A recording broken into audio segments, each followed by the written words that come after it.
Assalamualaikum warahmatullahi wabarakatuh. Perkenalkan, kami dari kelompok 8 yang beranggotakan Asri Nabilatun Nufus dan Khairul Ikhwan akan menjelaskan mengenai sub materi dari zoologi vertebrata, superkelas Pisces, yaitu kelas Agnatha dan kelas Placodermi. Ya, slide selanjutnya adalah mengenai introduksi Pisces. Pisces adalah hewan air yang memiliki perkembangan krania yang menggunakan insang untuk bernafas, tidak ada spesialisasi jari, dan bersifat ektotermik atau suhu tubuhnya mengikuti suhu lingkungan. Istilah golongan ikan yang paling tepat adalah menggambarkan suatu golongan makhluk hidup yang memiliki krania namun tidak tetrapoda atau bagian anggota tubuh yang berjumlah 4. Ikan itu nggak punya itu ya, yang memiliki insang untuk bernafas dan memiliki anggota gerak berupa bentuk sirip. Tidak golongan ikan ini tidak seperti pengelompokan klasifikasi golongan burung atau mamalia, karena ikan bukanlah suatu klat tunggal, tetapi mereka ini adalah suatu kumpulan taksa parafiletik yang mengikut sertakan golongan hagfish, lamprey, hiu, pari, golongan ikan pada umumnya, golongan coelacanth, dan lungfish. Dan ini adalah pembagian periode waktu geologi yang berrelasi dengan eksistensi Agnatha dan Placodermi serta makhluk hidup lainnya. Yang kami bahas, golongan Agnatha sudah eksis pada awal muncul Kambrian dan mulai menguasai bumi pada periode Silurian, akhir Silurian, dan awal Devonian sampai pertengahan. Namun, golongan Agnatha ini mulai menyusut pada akhir Devonian. Sementara golongan Placodermi mulai muncul pada awal abad Silurian dan juga bermuncul juga pada golongan Akontodi. Pada golongan Placodermi ini mulai eksis, populasinya mulai banyak saat pada awal mau akhir periode Devonian. Namun pada masuk ke periode Carboniferous, golongan Placodermi ini punah. Di sisi lain diiringi juga kemunculan Chondrichthyes pada awal Silurian dan mulai mengembangkan populasinya pada awal-awal akhir dari Devonian dan awal-awal Carboniferous. Di sisi lain juga diiringi dengan kemunculan Ochtichthys pada awal Devonian, dan pada akhir Devonian muncul juga golongan tetrapoda. Dan mulai sampai saat sekarang itu kita terlihat bahwa pada zaman Cenozoic, zaman sekarang Agnatha masih ada eksis walaupun jumlahnya sangat sedikit, tidak seperti perbandingan Chondrichthyes dan Ochtichthys tetrapoda yang sekarang sudah hampir menguasai populasi bumi untuk segi animal. Sekarang kita hidup di zaman apa kita hidup di zaman baper ya, zaman dimana kita mengharapkan sesuatu tapi tidak diharapkan sama sekali.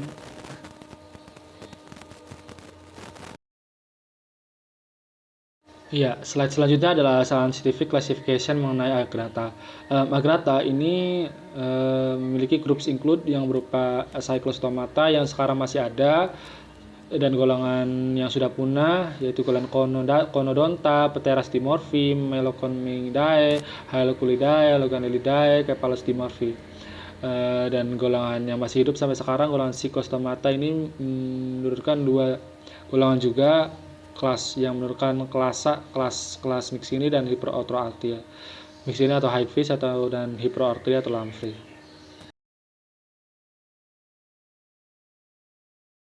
Dan ini adalah perbedaan struktur mengenai golongan Agnostomata dan Gnatostomata.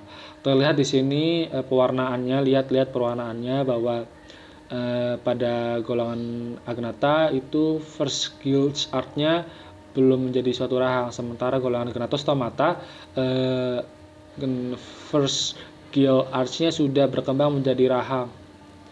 Jadi kalau Agnatha ini merekam mulut langsung ke dalam sistem digesti, sementara golongan Gnatostomata itu sudah ada sistem digesti pada mulutnya gitu. Terima kasih. Adalah adalah pengertian tentang agnatha atau dalam bahasa Yunani disebut dengan without atau tanpa rahang. Agnatha adalah superkelas dari ikan tanpa rahang di film Chordata, subfilum Vertebrata. Kelas Agnatha terdiri dari kelompok hewan purba yang mirip dengan ikan, tetapi dengan beberapa perbedaan yang sangat mencolok.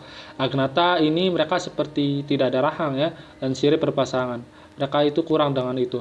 Mereka tidak memiliki perkembangan sirip. Alih-alih rahang, mereka ini memiliki istimewaan, yaitu berupa gigi cyclostomik melingkar yang mereka gunakan untuk menusuk sisi ikan dan menghisap darah korbannya.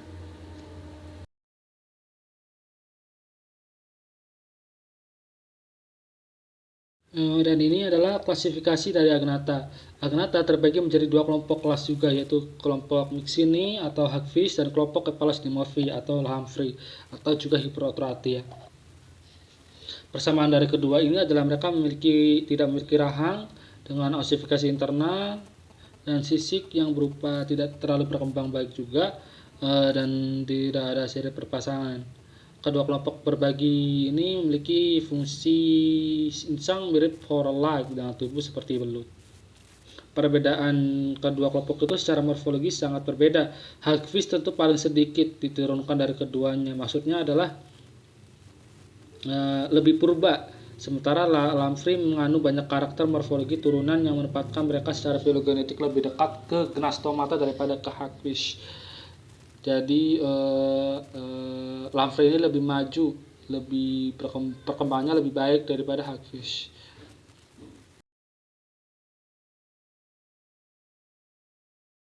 Struktur dari hagfish dengan nostril, ada bagian barbels yang berbentuk seperti garpu somai dengan mulut tanpa rahang, dan sudah ada spesialisasi brain, ada bagian kontak mata juga walaupun tidak berkembang baik, dan memiliki jantung juga. Bagian struktur hagfish juga memiliki slime gland openings atau suatu kelenjar menghasilkan zat-zat lengket ya, zat-zat lendir itu.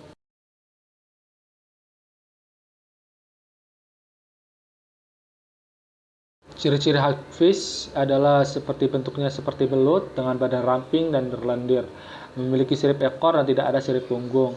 Jenisnya itu tulang rawan, jantung sudah ada, terdapat atrium ventricle serta sudah berkembangnya sinus venosus, dan juga memiliki lengkungan aorta di insang. Menggunakan insang untuk bernafas, tipe ginjal yaitu berupa ginjal mesonefros, sistem pencernaan tanpa perut, sudah ada saraf, jenis kelaminnya itu terpisah dengan ovarium dan testis, individu yang sama tetapi hanya satu yang berfungsi, dengan mulut modifikasi mulut lidah yang bergerigi. Cara hidup dari hagfish ini, mereka hidup memakan annelida, moluska, krustasea, dan ikan mati yang sekarat. Dengan demikian mereka ini tidak begitu parasit ya, karena mereka ini hanya pemakan bangkai. Mereka ini hidup dengan perkembangan mata yang hampir total. Cara makan mereka ini seperti menarik dengan moncongnya dengan gigi keratin di lidahnya. Mampu mengeluarkan lendir, tubuhnya tuh mampu mengeluarkan lendir seperti susu hingga sulit untuk ditangkap. Tidak seperti vertebrata lain, golongan hagfish ini berada di dalam keseimbangan osmotik dengan air laut, mirip seperti invertebrata laut.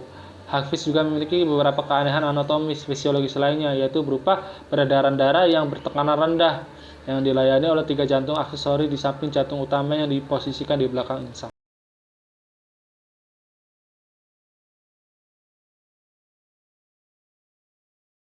Slide selanjutnya adalah ciri-ciri dari golongan lamprey.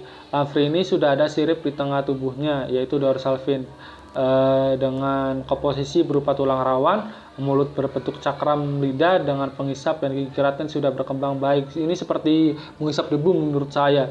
Jantung sudah berkembang baik, ginjalnya tipe opisthonefric, sistem saraf sudah berkembang baik dengan adanya ditemukannya otak kecil, sistem pencernaan tanpa perut namun sudah berkembang dengan usus yang sudah berlipat-lipat, mata berkembang dengan baik dan ada mengenai tahap larvanya.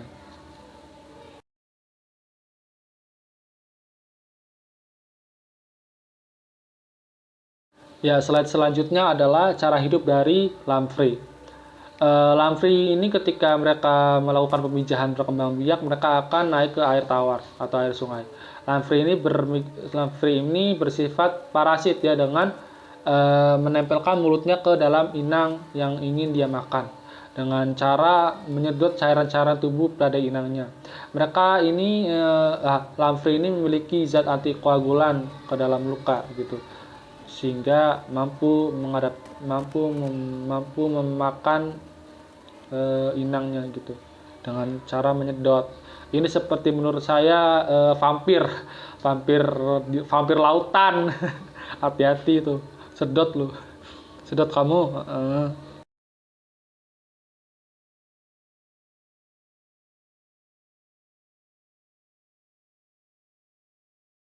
Ya, slide selanjutnya adalah cara hidup dari lamprey. Lamprey ini ketika mereka melakukan pemijahan berkembang biak, mereka akan naik ke air tawar atau air sungai. Lamprey ini bersifat parasit ya, dengan menempelkan mulutnya ke dalam inang yang ingin dia makan dengan cara menyedot cairan-cairan tubuh pada inangnya. Lamprey ini memiliki zat antikoagulan ke dalam luka gitu, sehingga mampu memakan inangnya gitu dengan cara menyedot. Ini seperti menurut saya vampir. Spesies dari golongan lamprey ada golongan European liver lamprey, ada bagian mulut dari Petromyzon marinus, dan yang telah punah yaitu Chamoycus kenwoodii.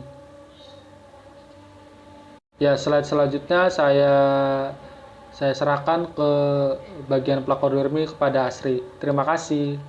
Materi selanjutnya mengenai plakodermi kelas atau kelas plakodermi. Sebelum memasuki materi lebih dalam, kita harus mengetahui dulu apa itu arti dari plakodermi. Plakodermi berasal dari dua kata, plako yang berarti pelat atau piringan, dan dermis yang berarti kulit. Nah, dari dua kata ini dapat kita simpulkan bahwa plakodermi merupakan anggota kelompok ikan yang memiliki kulit keras seperti plat atau piringan.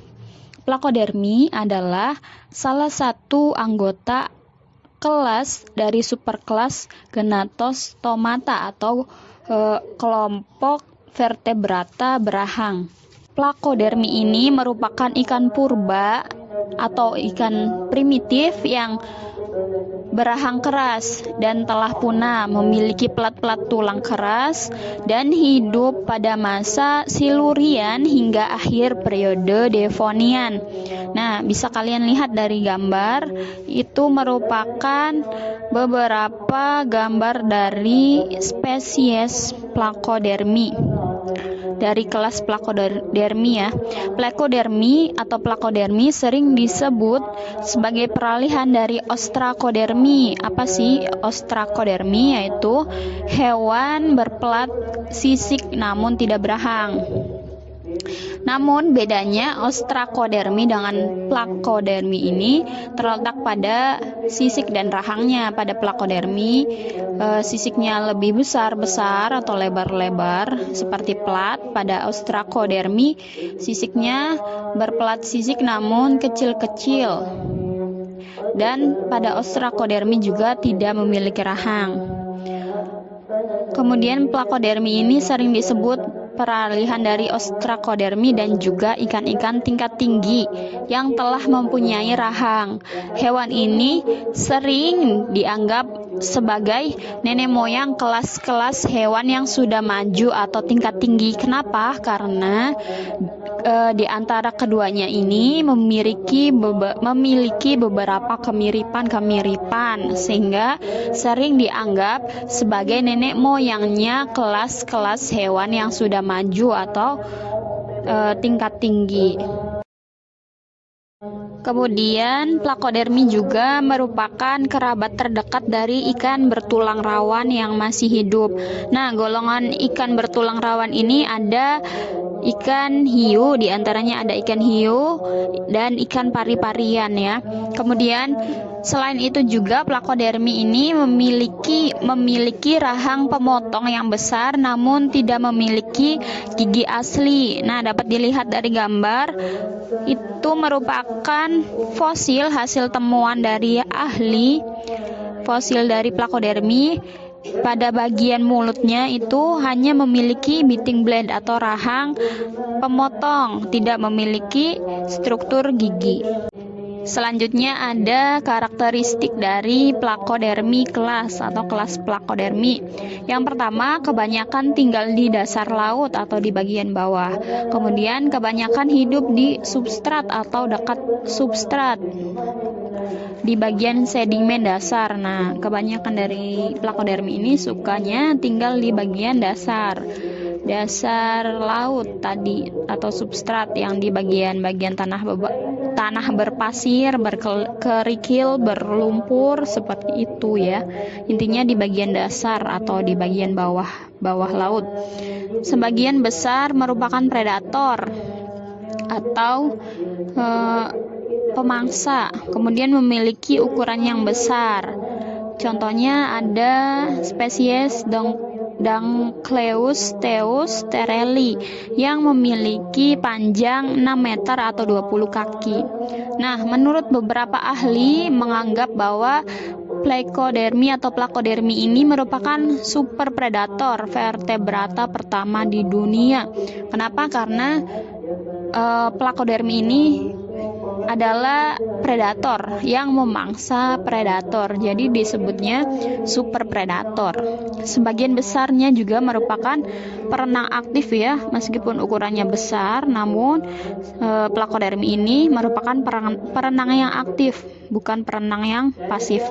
Nah, pada gambar di samping itu ada gambar anatomi bagian luar tubuh dari plakodermi. Itu contohnya pada spesies Cocosteus decipiens. Nah, pada bagian tubuh plakodermi ini terdiri dari head shield atau penutup kepala ya, yang bentuknya tentu seperti plat. Kemudian ada bone plates atau tulang rahang ya. Kemudian ada strong lower jaw, rahang bawah mulut yang kuat. Kemudian ada gap or hinge atau pemisah atau celah ya di bagian kepala itu. Kemudian ada thorax shield atau penutup toraks, atau kita sebut juga perisai di bagian toraks atau dada. Kemudian ada naked body, jadi tubuhnya itu bersih, tidak tertutupi sisik atau telanjang ya bahasa kasarnya. Kemudian ada single dorsal fin atau satu buah sirip dorsal. Kemudian ada paired pelvic fins dan pectoral fin. Jadi sirip pelvic dan sirip pektoralnya ini sepasang atau dua buah.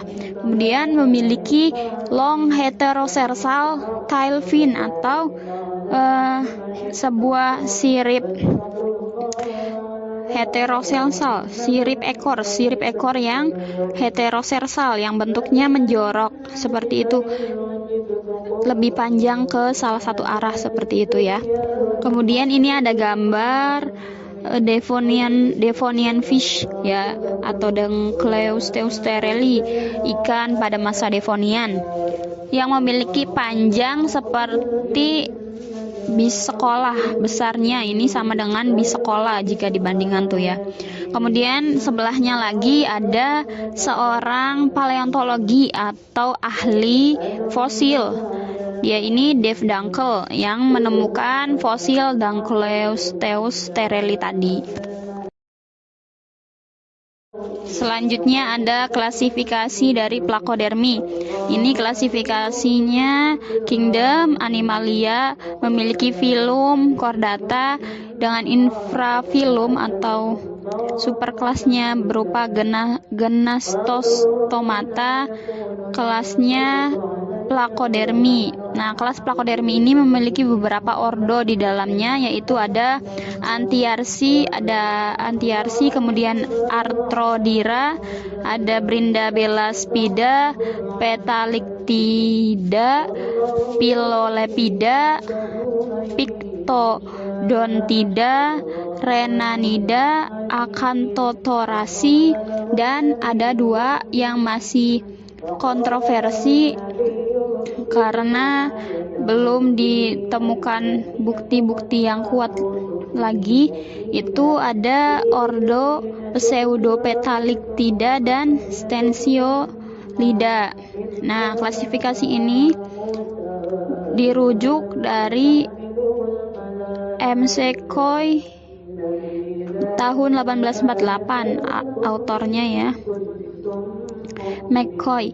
Saat ini plakodermi dibagi menjadi 8 ordo yang diakui. Terdapat 2 ordo yang masih kontroversial, yaitu tadi yang terakhir Stensiola dan Pseudopetalictida yang masih misterius. Selanjutnya memasuki materi kinship with other taxon atau kekerabatan plakodermi dengan takson lain. Nah, berdasarkan kladogram yang diperbarui dalam Zhu et al. Tahun 2016, plakodermi ini sekarang dianggap parapelitik. Kemudian memiliki kekerabatan dekat dengan Eugnathostomata. Nah, selain dari ini, Eugnathostomata ini merupakan kelompok hewan berahang sejati ya, yang terdiri dari golongan Chondrichthyes dan Osteichthyes. Chondrichthyes ini golongan ikan yang berahang sejati namun memiliki tulang rawan yang tadi seperti di awal slide, golongan ikan hiu dan ikan pari-parian.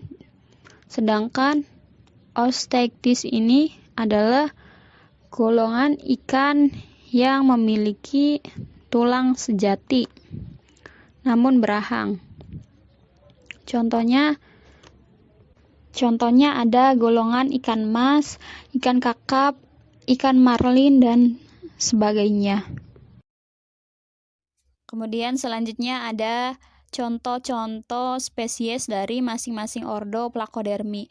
Yang pertama, ordo Antiarsi. Antiarsi ini memiliki spesies dengan contohnya itu Botryolepis canadensis. Yang kedua, ada ordo Arthrodira. Contoh spesiesnya Dunkleosteus yang memiliki besar tubuh sama dengan bisekola tadi. Kemudian ada Cocusteus dan Titanichthys. Yang ketiga ada ordo Brindabellapsida. Contoh spesiesnya Brindabella spis stensioi. Kemudian yang keempat ada ordo Petalictida. Contoh spesiesnya Lunaspis. Yang kelima ada ordo Pilolepida. Contoh spesiesnya Pilolepis orvini. Yang keenam ada ordo Pictodontida. Contoh spesiesnya Rhampodosis tetraiplandi. Kemudian yang ketujuh ada ordo Rhenanida. Contoh spesiesnya Asterosteus. Kemudian yang kedelapan ada ordo Acanthothoracea. Contoh spesiesnya Paleocanthaspis. Kemudian ada 2 ordo terakhir yang masih kontroversi, itu ada ordo Pseudopetalictida dengan contoh spesies Pseudopetalictis problematica. Kemudian yang ke-10 ada ordo Stensiolida dengan contoh spesies Stensiola hensi. Nah, pada gambar di sebelah kanan ini ada gambar dua contoh dari 2 ordo terakhir, yaitu ordo Pseudopetalictida dan ordo Stensiolida. Baik, sekian pemaparan materi dari kelompok 8 mengenai superkelas Pisces dan kelas Agnatha dan juga kelas Plakodermi. Kurang lebihnya mohon maaf. Saya Asri Nabilatun Nufus dan Khairul Ikhwan pamit undur diri. Wassalamualaikum warahmatullahi wabarakatuh.